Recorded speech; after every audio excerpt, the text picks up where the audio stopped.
তুমি আমার একমাত্র পুত্র। এই অতুল বিভব সুবিস্তৃত রাজ্য এবং অসংখ্য সৈন্য সামন্ত সকলই তোমার। দামেস্ক রাজমুকুট অচিরে তোমারই শিরে শোভা পাইবে। তুমি এই রাজ্যের কোটি কোটি প্রজার অধীশ্বর হইয়া তাহাদিগকে রক্ষণাবেক্ষণ, প্রতিপালন এবং জাতীয় ধর্মের উৎকর্ষ সাধন করিয়া সর্বত্র পূজিত এবং সকলের আদৃত হইবে। বলো তো তোমার কিসের অভাব, কি মনস্তাপ? আমি তো ভাবিয়া কিছুই স্থির করিতে পারিতেছি না। তুমি সর্বদাই মলিনভাবে বিষাদিত চিত্তে বিকৃত মনার ন্যায় অযথা চিন্তায় অযথা স্থানে ভ্রমণ করিয়া দিন দিন ক্ষীণ ও মলিন হইতেছ। সময়ে সময়ে যেন একেবারে বিষাদ সিন্ধুতে নিমগ্ন হইয়া জগতের সমুদয় আশা জলাঞ্জলি দিয়া আত্মবিনাশে প্রস্তুত হইতেছ। ইহারই বা কারণ কি? আমি পিতা, আমার নিকটে কিছুই গোপন করিও না। মনের কথা অকপটে প্রকাশ করো। যদি অর্থের আবশ্যক হইয়া থাকে, ধনভাণ্ডার কাহার জন্য? যদি রাজ সিংহাসনে উপবেশন করিয়া রাজ্যভার স্বহস্তে গ্রহণ করিবার বাসনা হইয়া থাকে, বলো। আমি এই মুহূর্তেই তোমাকে মহামূল্যবান রাজ্যবেশে সুসজ্জিত করিয়া রাজমুকুট তোমার শিরে অর্পণ করাইতেছি। এখনই তোমাকে সিংহাসনে উপবেশন করাইতেছি। আমি সচক্ষে তোমাকে রাজকার্যে নিয়োজিত দেখিয়া নশ্বর বিশ্ব সংসার পরিত্যাগ করিতে পারিলে তাহা অপেক্ষা ঐহিকের সুখ আর কি আছে? তুমি আমার একমাত্র পুত্র রত্ন। অধিক আর কি বলিব? তুমি আমার অন্ধের যষ্টি, নয়নের পুত্তুলি, মস্তকের অমূল্য মণি, হৃদয় ভাণ্ডারের মহামূল্য রত্ন, জীবনের জীবনী শক্তি, আশাতরু অসময়ে মঞ্জুরিত, আশামুকুল অসময়ে মুকুলিত, আশাকুসুম অসময়ে প্রস্ফুটিত। বাছা, সদা সর্বদা তোমার মলিন মুখ ও বিমর্ষ ভাব দেখিয়া আমি একেবারে হতাশ হইয়াছি। জীবনের আশা পরিত্যাগ করিয়াছি। ঈশ্বর তোমার মঙ্গল করুন। মনের কথা অকপটে আমার নিকট প্রকাশ করো। আমি পিতা হইয়া মনের বেদনায় আজ তোমার হস্ত ধারণ করিয়া বলিতেছি, সকল কথা মন খুলিয়া আমার নিকট কি জন্য প্রকাশ করো না? মাবিয়া নির্জনে নির্বেদ সহকারে এজিদকে এই সকল কথা জিজ্ঞাসা করিলেন। এজিদ দীর্ঘ নিঃশ্বাস পরিত্যাগপূর্বক বলিতে অগ্রসর হইয়াও কোনো কথা বলিতে পারিলেন না। কণ্ঠরোধ হইয়া জিহ্বায় জড়তা আসিল। মায়ার আসক্তির এমন শক্তি যে পিতার নিকট মনোগত ভাব প্রকাশ করিবার অবসরপ্রাপ্ত হইয়াও মনোভাব প্রকাশ করিতে পারিলেন না। সাধ্যাতীত চেষ্টা করিয়াও মুক্ত হৃদয়ে প্রকৃত মনের কথা পিতাকে বুঝাইতে পারিলেন না। যদিও বহু কষ্টে জয় শব্দটি উচ্চারণ করিলেন, কিন্তু সে শব্দ মাবিয়ার কর্ণগোচর হইল না। কথা যেন নয়ন জলেই ভাসিয়া গেল। জয় শব্দটি কেবল জলমাত্রেই সার হইল। গণ্ডস্থল থেকে বক্ষস্থল পর্যন্ত বিষাদ বাড়িতে সিক্ত হইতে লাগিল। সেই বিষাদ বাড়ি প্রবাহ দর্শন করিয়া অনুতাপী মাবিয়া আরও অধিকতর দুঃখানলে দগ্ধীভূত হইতে লাগিলেন। জলে অগ্নি নির্বাণ হয়, কিন্তু প্রেমাগ্নি অন্তরে প্রজ্বলিত হইয়া প্রথমে নয়ন দুটির আশ্রয়ে বাষ্প সৃষ্টি করে। পরিণামে জলে পরিণত হইয়া স্রোত বহিতে থাকে। সে জলে হয়তো বাহিরের আগুন সহজেই নির্বাপিত হইতে পারে, কিন্তু মনের আগুন দ্বিগুণ, চতুর্গুণ, শতগুণ জ্বলিয়া ওঠে। এজিদ রাজ্যের প্রয়াসী নহেন, সৈন্য সামন্ত এবং রাজমুকুটেরও প্রত্যাশী নহেন, রাজ সিংহাসনের আকাঙ্ক্ষীও নহেন। তিনি যে রত্নের প্রয়াসী, তিনি যে মহামূল্য ধনের প্রত্যাশী, তাহা তাহার পিতার মনের অগোচর, বুদ্ধির অগোচর। পুত্রের ঐদৃশী অবস্থা দেখিয়া মাবিয়া যার বর্ণায় দুঃখিত ও চিন্তিত হইলেন। শেষে অশ্রু সংবরণে অক্ষম হইয়া বাষ্পাকুল্লোচনে পুনর্বার বলিতে লাগিলেন, এজিদ, তোমার মনের কথা মন খুলিয়া আমার নিকট ব্যক্ত করো। অর্থে হোক বা সামর্থ্যে হোক, বুদ্ধি কৌশলে হোক, যে কোনো প্রকারে হোক, তোমার মনের আশা আমি পূর্ণ করিবই করিব। তুমি আমার যত্নের রত্ন, অদ্বিতীয় স্নেহাধার। তুমি পাগলের ন্যায় হতবুদ্ধি, অবিবেকের ন্যায় সংসার বর্জিত হইয়া মাতা পিতাকে অসীম দুঃখ সাগরে ভাসাইবে। বনে বনে, পর্বতে পর্বতে বেড়াইয়া বেড়াইয়া অমূল্য জীবনকে তুচ্ছ জ্ঞানে হয়তো কোন দিন আত্মঘাতী হইয়া এই কিশোর বয়সে মৃত্তিকাশায়ী হইবে। ইহা ভাবিয়া আমার প্রাণ নিতান্তই আকুল হইতেছে। কিছুতেই স্থির হইতে পারিতেছি না।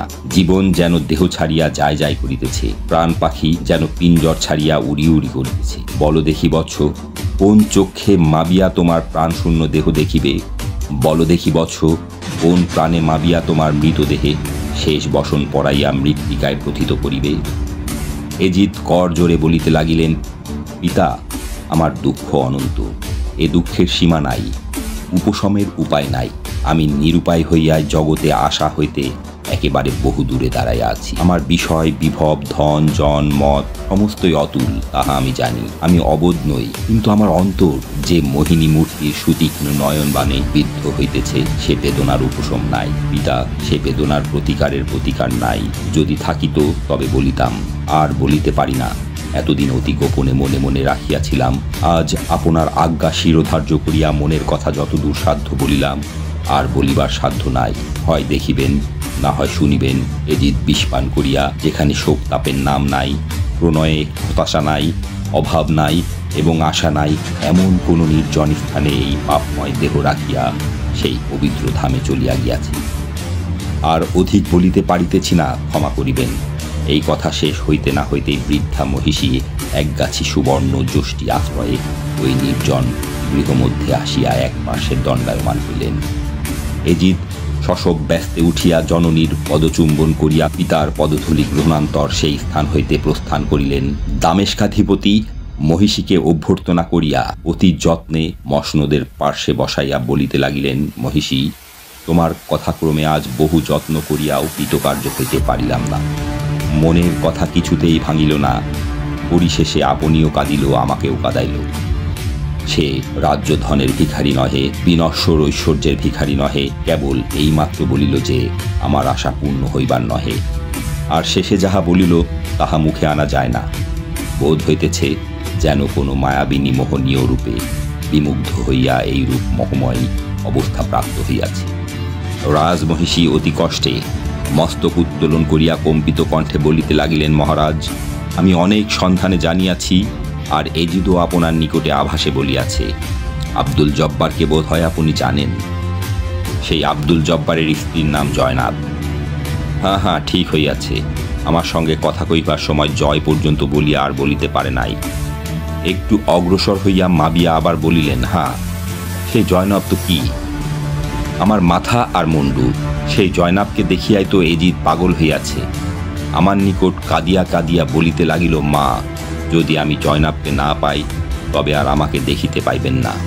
নিশ্চয় জানাজা ক্ষেত্রে কাফন বস্ত্রের তাবুতাসনে ধরাশয়ী দেখিবেন।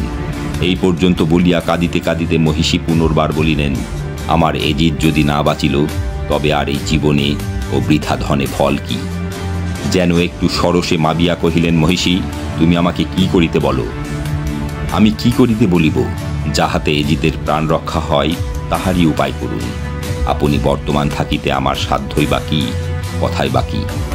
মাবিয়া রোষ ভরে উঠিয়া যাইতে উদ্যত হইলেন। বৃদ্ধা মহিষী হস্ত ধরিবা মাত্র অমনি বসিয়া পড়িলেন। বলিতে লাগিলেন, পাপী আর নারকীরা এ কার্যে যোগ দেবে। আমি ও কথা আর শুনিতে চাই না। তুমি আর ও কথা বলিয়া আমার কর্ণকে কলুষিত করিও না। আমার জিহ্বাকে ও পাপ কথায় অপবিত্র করিও না। ভাবিয়া দেখো দেখি ধর্মপুস্তকের উপদেশ কি? পরস্ত্রীর প্রতি কুভাবে যে একবার দৃষ্টি করিবে, কোন প্রকার কুভাবের কথা মনোমধ্যে যে একবার উদিত করিবে, তাহারও প্রধান নরক জাহান্নামে বাস হইবে।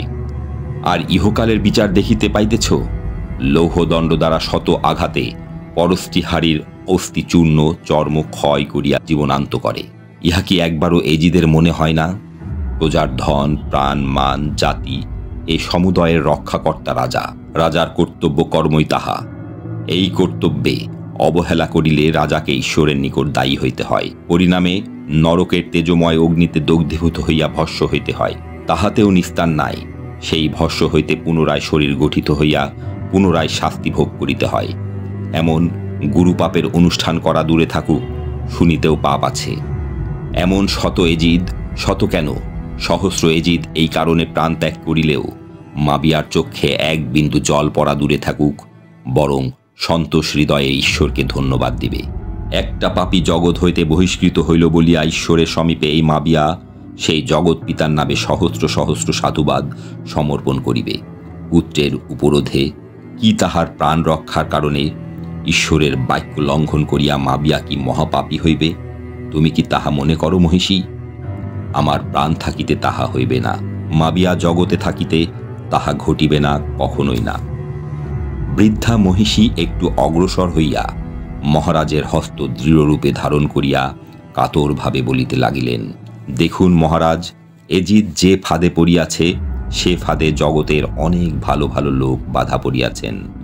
শত শত মনীষী, ঈশ্বর ভক্ত, কত শত মহাতেজস্বী, জিতেন্দ্রীয় মহাশক্তি বিশিষ্ট মহাপুরুষ এই ফাঁদে পড়িয়া তত্ত্বজ্ঞান হারাইয়াছেন, তাহার সংখ্যা নাই। আসক্তি, প্রেম ও ভালোবাসার কথা ধর্মপুস্তকেও রহিয়াছে। ভাবিয়া দেখিলে প্রতীত হয় মানুষের মধ্যেই ভালোবাসার জন্ম। ইহা কাহাকেও শিক্ষা দিতে হয় না, দেখিয়াও কেউ শিক্ষা করে না। ভালোবাসা স্বভাবতই জন্মে। বাদশাহ নামদার, ইহাতে নতুন কিছুই নাই। আপনি যদি মনোযোগ করিয়া শোনেন তবে আমি প্রণয় প্রসঙ্গে অনেক শোনাইতে পারি, দৃষ্টান্ত দ্বারা দেখাইতেও পারি। জগতে শত শত ভালোবাসার জন্ম হইয়াছে, অনেকেই ভালোবাসিয়াছে তাদের কীর্তিকলাপ আজ পর্যন্ত কেন, জগৎ বিলীন না হওয়া পর্যন্ত মানব হৃদয়ে সমভাবে অঙ্কিত থাকিবে। বলিবেন পাত্র বিবেচনা চাই। ভালোবাসা স্বরূপ সমুদ্র যখন হৃদয় আকাশে মানুষ চন্দ্রের আকর্ষণে স্ফীত হইয়া ওঠে, তখন পাত্রাপাত্র জ্ঞান থাকে না। পিতামাতা, সংসার, ধর্ম, এমনকি ঈশ্বরকেও মনে থাকে কিনা সন্দেহ। ইহাতে এজিদের দোষ কি বলুন দেখি? এই নৈসর্গিক কার্য নিবারণ করিতে এজিদের কি ক্ষমতা আছে? না আমার ক্ষমতা আছে, না আপনারই ক্ষমতা আছে। যাহাই বলুন মহারাজ, ভালোবাসার ক্ষমতা অসীম। মাবিয়া বলিলেন, আমি কি ভালোবাসার দোষ দিতেছি? ভালোবাসা তো ভালো কথা। মানব শরীর ধারণ করিয়া যাহার হৃদয়ে ভালোবাসা নাই, সে কি মানুষ? প্রেম শূন্য হৃদয় কি হৃদয়? এজিদের ভালোবাসা তো সেইরূপ ভালোবাসা নয়। তুমি কি কিছুই বুঝিতে পারো নাই? মহিষী কহিলেন, আমি বুঝিয়াছি, আপনি বুঝিতে পারেন নাই। দেখুন মহারাজ, আমার এই অবস্থাতে ঈশ্বর সদয় হইয়া পুত্র দিয়াছেন। এ জগতে সংসারী মাত্রেই পুত্র কামনা করিয়া থাকে। বিষয়, বিভব, ধন সম্পত্তি অনেকেরই আছে, কিন্তু উপযুক্ত পুত্ররত্ন কাহার ভাগ্যে কয়টি ফলে বলুন দেখি? পুত্র কামনায় লোকে কি না করে! ঈশ্বরের উপাসনা, ঈশ্বর ভক্ত এবং ঈশ্বর প্রেমিক লোকের অনুগ্রহের প্রত্যাশা, যথাসাধ্য দিন দুঃখীর ভরণ পোষণের সাহায্য প্রভৃতি যত প্রকার সৎকার্যে মনে আনন্দ জন্মে, সন্তান কামনায় লোকে তাহা সকলই করিয়া থাকে। আপনি ঈশ্বরের নিকট কামনা করিয়া পুত্র ধন লাভ করেন নাই। আমিও পুত্র লাভের জন্য বৃদ্ধ বয়সে বিদীর্ণ করিয়া শোণিত বিন্দু ঈশ্বরের উদ্দেশ্যে উৎসর্গ করি নাই। দয়াময় ভগবানের প্রসাদে অযাচিতভাবে এবং বিনা যত্নে আমরা উভয়ে এ পুত্ররত্ন লাভ করিয়াছি। অগ্রপশ্চাৎ বিবেচনা করিয়া ক্রোধ করিতে হয়। যে এজিদের মুখ এক মুহূর্ত না দেখিলে একেবারে জ্ঞান শূন্য হন, এজিদকে সর্বদা নিকটে রাখিয়াও আপনার দেখিবার স্বাদ মিটে না। আমি তো সকলই জানি, কোনো সময়ে এই এজিদকে প্রাণে মারিতে ইচ্ছা করিয়াছিলেন, তাহা পারিলেন কই? ওই মুখ দেখিয়াই তো হাতের অস্ত্র হাতেই রহিয়াছিল। অস্ত্রাঘাতে পুত্রের প্রাণবধ সংকল্প সাধন করিবেন দূরে থাকুক, ক্রোড়ে লইয়া শত শতবার মুখ চুম্বন করিয়াও মনের স্বাদ মিটাইতে পারেন নাই। মাবিয়া বলিলেন, আমাকে তুমি কি করিতে বলো? মহিষী বলিলেন, আর কি করিতে বলিব? যাহাতে ধর্ম রক্ষা পায়, লোকের নিকটেও নিন্দনীয় না হইতে হয়, অথচ এজিদের প্রাণ রক্ষা পায়, এমন কোনো উপায় অবলম্বন করাই উচিত। উচিত বটে, কিন্তু উপায় আসিতেছে না। স্থূল কথা, যাহাতে ধর্ম রক্ষা পাই, ধর্মোপদেষ্টার আজ্ঞা লঙ্ঘন না হয়, অথচ প্রাণাধিক পুত্রের প্রাণ রক্ষা হয়, ইহা হইলেই যথেষ্ট হইল। লোকনিন্দার ভয় কি?